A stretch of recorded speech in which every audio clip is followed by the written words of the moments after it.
সালাতুল হাজত কি এবং কিভাবে সালাতুল হাজত আদায় করতে হয়, আজ আমরা সে বিষয়ে জানার চেষ্টা করবো ইনশাআল্লাহ তাআলা। হাজত মানে হলো প্রয়োজন, সালাতুল হাজত মানে হলো প্রয়োজনের সালাত। এমন কোনো মানুষ পৃথিবীতে নেই যার কোনো চাওয়া, যার কোনো বিশেষ প্রয়োজন নেই। মূলত বিশেষ কোনো প্রয়োজন, বিশেষ কোনো ইস্যু, বিশেষ কোনো গুরুত্বপূর্ণ চাওয়াকে সামনে রেখে সেটি বিষয় আল্লাহ তাআলার কাছে আবেদন নিবেদন করার জন্য, দোয়া করার জন্য সালাত আদায় করা হয়, সেটাকে বলা হয় সালাতুল হাজত। সালাতুল হাজত এই নামে, এই শব্দে আলাদা করে কোনো সালাতের কথা হাদিসে সেভাবে বর্ণিত না হলেও মৌলিকভাবে সালাতুল হাজত বা বিশেষ প্রয়োজনের প্রেক্ষিতে সালাত আদায় করা এই বিষয়টি প্রমাণিত। আপনার কোনো বিশেষ চাওয়া আছে, বিশেষ কোনো নিবেদন আছে, আবেদন আছে আল্লাহ তাআলার কাছে, বিশেষ কোনো প্রয়োজন আছে, যেটি পূরণ হওয়া দরকার, এটি পূরণ হওয়ার জন্য আপনি বিশেষভাবে সালাত আদায় করবেন, এটি প্রমাণিত। কোরআনে কারীমে আল্লাহ তাআলা বলেছেন, ওয়াস্তাঈনু বিস-সাবরি ওয়াস-সালাহ, তোমরা সবর এবং সালাতের মাধ্যমে আল্লাহ তাআলার কাছে সাহায্য প্রার্থনা করো। যে কোনো ইস্যুতে সাহায্য প্রার্থনা করার ব্যাপার থাকতে পারে, সেখানে আমরা সালাত আদায় করে সাহায্য প্রার্থনা করব। এটাই হলো প্রয়োজনের মুহূর্তের সালাত। আর নবী করিম সাল্লাল্লাহু আলাইহি ওয়াসাল্লাম সম্পর্কে আবু দাউদে বর্ণিত হয়েছে, কানাইদা হাজাবাহু আমরুন সাল্লাহ, অন্য বর্ণনায় আছে কানাইদা হাজাবাহু আমরুন ফাজা ইলা সালাহ, অর্থাৎ নবী করিম সাল্লাল্লাহু আলাইহি ওয়াসাল্লামের জীবনে গুরুত্বপূর্ণ কোনো ইস্যু, কোনো প্রয়োজন, কোনো সমস্যা তার সামনে এসে পড়লে তিনি সাথে সাথে সালাতে দাঁড়িয়ে যেতেন। সালাতের মাধ্যমে আল্লাহ তাআলার কাছে আশ্রয় প্রার্থনা করতেন, প্রয়োজন পূরণের জন্য দোয়া করতেন। বিশ্ববিখ্যাত মুহাদ্দিস মোল্লা আলী কারি রাহিমাহুল্লাহ তিনি বলেছেন যে এই সালাত যে নবী সাল্লাল্লাহু আলাইহি ওয়াসাল্লাম প্রয়োজন হলে সালাতে দাঁড়িয়ে যেতেন, এটা কি সালাতুল হাজত বলা যেতে পারে, অর্থাৎ প্রয়োজনের মুহূর্তের সালাত এটাই। যেহেতু এটার বিশেষ কোনো কাইফিয়ত বা পদ্ধতি বা বিশেষ কোনো সময় ঠিক করা নেই, যে কোনো সময় এটি পড়া যেতে পারে।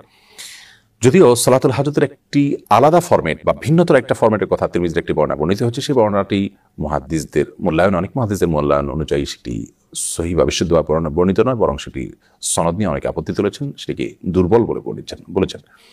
তো সেই বিশেষ পদ্ধতিটা যেটি ওই দুর্বল হাদিসে বর্ণিত হয়েছে সেটা আমরা জানিয়ে রাখছি। সেটি হলো এরকম যে আপনি কোনো প্রয়োজন পূরণের জন্য সুন্দর করে উত্তম রূপে ওযু করে এরপর 2 রাকাত সালাত আদায় করে তারপর আল্লাহ তাআলা প্রশংসা করে নবী সাল্লাল্লাহু আলাইহি ওয়াসাল্লামের দরুদ পাঠ করার পর একটি দোয়া পেশ করবেন। দোয়াটি হলো লা ইলাহা ইল্লাল্লাহুল হালিমুল কারীম, সুবহানাল্লাহি রাব্বিল আরশিল আযীম, আলহামদুলিল্লাহি রাব্বিল আলামিন, আসআলুকা মুজিবাত রাহমাতিক ওয়া আযাইমা মাগফিরাতিক ওয়াল গনিমাতা মিন কুল্লি বির ওয়াস সালামাতা মিন কুল্লি ইথম লা তাদা লানা যামবান ইল্লা গফারতা ওয়ালা হাম্মান ইল্লা ফাররাজতা ওয়ালা হাজাতান হিয়া লাকা রিদান ইল্লা কাদাইতাহা ইয়া আরহামার রাহিমিন।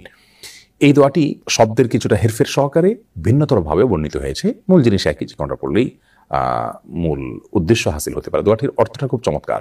সেটি হলো আল্লাহ ছাড়া সত্যিকারের কোনো মাবুদ নেই, যিনি হালিম, যিনি করিম, যিনি মহাধৈর্যশীল, যিনি মহাকরুণার অধিকারী।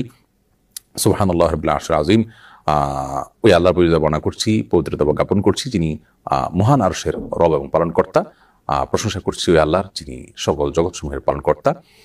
আসআলুকা মুজিবাত রাহমাতিক, হে আল্লাহ আপনার কাছে আমি চাই এমন জিনিস, এমন আমল, এমন দোয়া যা আপনার রহমতকে আবশ্যক করে দিবে আমার জন্য, এবং আপনার ক্ষমা লাভের যে উপকরণ আছে সেটি আপনার কাছে আমি চাই, এবং ওয়াল গনিমাতা মিন কুল্লি বির, সকল ভালো কাজ করার সৌভাগ্য আমি যেন পাই সেটি চাই, ওয়াস সালামাতা মিন কুল্লি ইথম, সকল পাপ থেকে নিরাপত্তা যেন আমি লাভ করতে পারি, নিরাপদ যেন থাকতে পারি, সেটা আমি আপনার কাছে চাই।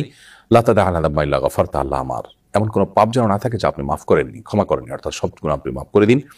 ওয়ালা হাম্মান ইল্লা ফাররাজতা, এবং এমন কোনো পেরেশানি যেন আমার না থাকে যা আপনি দূর করে দেননি, অর্থাৎ সব পেরেশানি দূর করে দিন।